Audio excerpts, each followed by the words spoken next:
Mumbai train സ്ഫോടന പരമ്പര കേസിലെ പ്രതികളെ വെറുതെ വിട്ട ബോംബെ ഹൈക്കോടതി വിധി സ്റ്റേ ചെയ്തിരിക്കുന്നു സുപ്രീം കോടതി എന്നതാണ്. 12 പ്രതികളെ വെറുതെ വിട്ടതിനെതിരെ മഹാരാഷ്ട്ര സർക്കാരാണ് സുപ്രീം കോടതിയെ സമീപിച്ചത്. ബൽറാം നെടുങ്ങാടി വിവരങ്ങളുമായി. ബൽറാം, കഴിഞ്ഞ ദിവസം തന്നെ ഹൈക്കോടതിയുടെ വിധി വന്നപ്പോൾ മുഖ്യമന്ത്രി അറിയിച്ചതാണ് സുപ്രീം കോടതിയിലേക്ക് അപ്പീൽ പോകുമെന്നത്. ഇപ്പോൾ സുപ്രീം കോടതി സ്റ്റേ ചെയ്തിരിക്കുന്നു. വളരെ പ്രധാനപ്പെട്ടൊരു ഉത്തരവാണ്. സുപ്രീം കോടതി കൂടുതലായി എന്തെങ്കിലും ഈ ഉത്തരവിൽ പറയുന്നതായി നമുക്കറിയാം?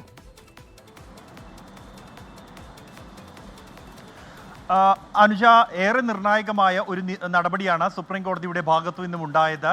2006 മുംബൈ റെയിൽവേ സ്റ്റേഷൻ സ്ഫോടന പരമ്പര കേസിലെ 12 പ്രതികൾ ാക്കിയ ഹൈക്കോടതി ഉത്തരവ് സുപ്രീം കോടതി ഇടക്കാലത്തേക്ക് സ്റ്റേ ചെയ്തിരിക്കുകയാണ്. അതേസമയം പ്രതികളെ വീണ്ടും അറസ്റ്റ് ചെയ്യേണ്ടതില്ല എന്നും ജയിലിൽ അയക്കേണ്ടതില്ല എന്നും കോടതി വ്യക്തമാക്കിയിരിക്കുന്നു. ഈ പ്രതികളെ മോചിപ്പിച്ച നടപടിക്കും സ്റ്റേ ഇല്ല, മറിച്ച് ഈ പ്രതികളിൽ നിന്നും വിശദാംശങ്ങൾ കേൾക്കാനുള്ള തീരുമാനമാണ് സുപ്രീം കോടതി എടുത്തിരിക്കുന്നത്. അതുകൊണ്ട് തന്നെ ഈ 12 പ്രതികൾക്കും സുപ്രീം കോടതി നോട്ടീസ് അയച്ചിട്ടുണ്ട്. അവരെ കേട്ട ശേഷമായിരിക്കും ഇക്കാര്യത്തിലെ അന്തിമ തീരുമാനത്തിലേക്ക് എത്തുക. പ്രതികളെ 12 പ്രതികളെയും കുറ്റവിമുക്തരാക്കിയ ബോംബെ ഹൈക്കോടതിയുടെ നടപടിക്കാണ് ഇപ്പോൾ സുപ്രീം കോടതി സ്റ്റേ ചെയ്തിരിക്കുന്നത്.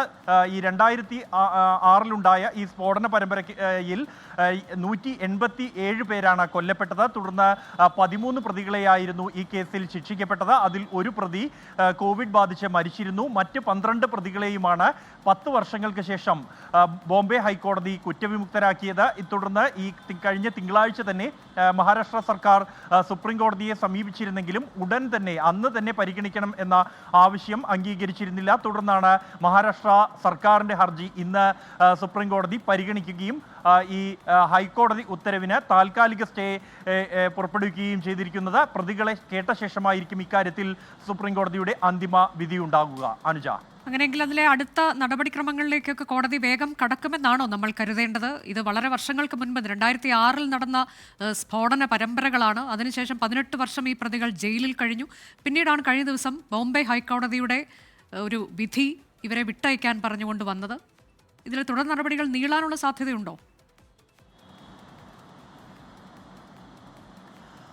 അനുജ, ഈ വിഷയത്തിൽ ഉടൻ തന്നെ നടപടികളിലേക്ക് കടക്കും സുപ്രീം കോടതി എന്ന് തന്നെയാണ് വ്യക്തമാകുന്നത്. കാരണം ഈ 12 പ്രതികൾക്കും സുപ്രീം കോടതി നോട്ടീസ് അയക്കുന്നു.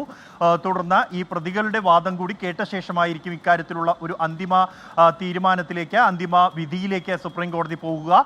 അനുജ സൂചിപ്പിച്ച പോലെ തന്നെ നിർണായകമായ ഒരു കേസാണ്. 2006 ഉണ്ടായ സ്ഫോടന പരമ്പരയിൽ 187 പേരാണ് കൊല്ലപ്പെട്ടിരുന്നത്. ഈ കേസുമായി ബന്ധപ്പെട്ട് പ്രതികൾ ഈ 18 വർഷത്തോളമായി ജയിലിലായിരുന്നു. 13 പ്രതികളെയാണ് ശിക്ഷിക്കപ്പെട്ടത്. മുംബൈ വെസ്റ്റേൺ റെയിൽവേ ലൈനിൽ സബർബൻ ട്രെയിനുകൾക്ക് നേരെയാണ് ഈ ആക്രമണം ഉണ്ടായത്. 7 സ്ഫോടനങ്ങളിലായാണ് 187 പേർക്ക് ജീവൻ നഷ്ടമായത്. തുടർന്ന് ഈ കേസ് അന്വേഷിക്കുകയും 13 പ്രതികളെ കുറ്റക്കാരാണെന്ന് കണ്ടെത്തി ശിക്ഷ വിധിക്കുകയുമായിരുന്നു വിചാരണ കോടതി. 10 വർഷങ്ങൾക്ക് ശേഷമാണ് എന്നാൽ ആ വിചാരണ കോടതിയുടെ ഉത്തരവിൽ ഈ 12 പ്രതികളെയും കുറ്റവിമുക്തരായിക്കൊണ്ടുള്ള ഒരു വിധി കഴിഞ്ഞ ആഴ്ച ബോംബെ ഹൈക്കോടതിയുടെ ഭാഗത്തു നിന്നും ഉണ്ടായത്. ഉടൻ തന്നെ ഈ വിഷയത്തിൽ സുപ്രീം കോടതിയെ സമീപിക്കുമെന്ന് മഹാരാഷ്ട്ര സർക്കാർ വ്യക്തമാക്കിയിരുന്നു. തുടർന്നാണ് ഇപ്പോൾ സുപ്രീം കോടതിയിൽ നൽകിയ ഹർജിയിൽ പ്രതികളെ കുറ്റവിമുക്തരാക്കിയതിന് താൽക്കാലിക സ്റ്റേ